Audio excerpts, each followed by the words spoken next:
گاه رستم و شاهان ساسانی یکیست، شوکت شاهنامه و فرهنگ ایرانی یکیست،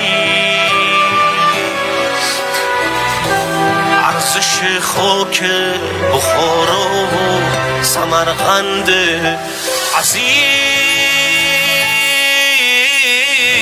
نزد ما با گوهر و لعل بدخشانی یکیست.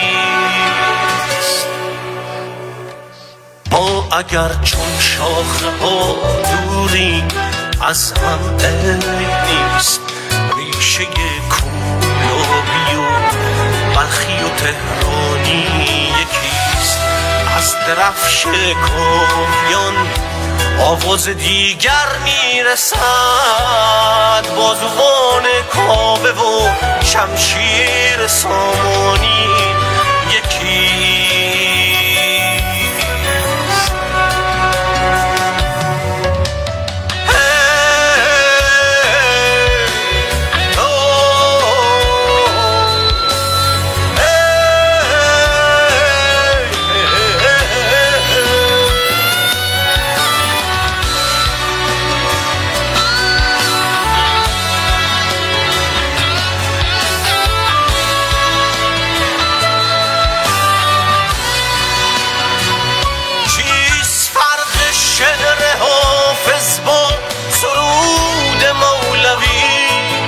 مکتب هندی، عراقی و خراسانی یکیست.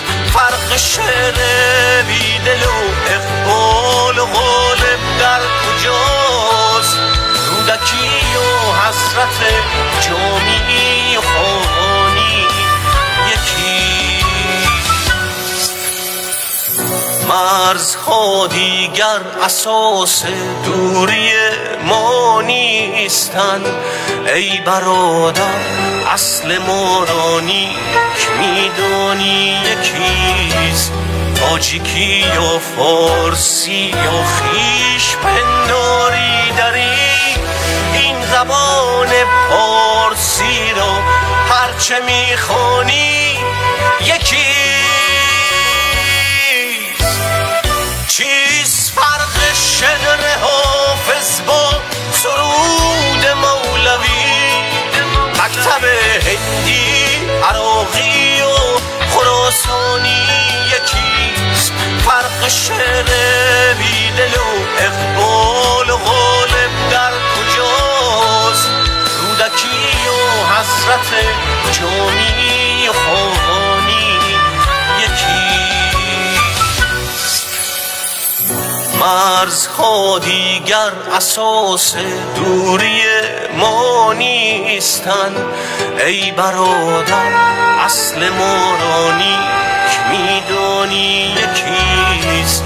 تاجیکی یا فارسی یا خویش پنداری داری، این زبان پارسی را هرچه میخوانی یکیست. ای برادر اصل ما را نیک میدانی یکی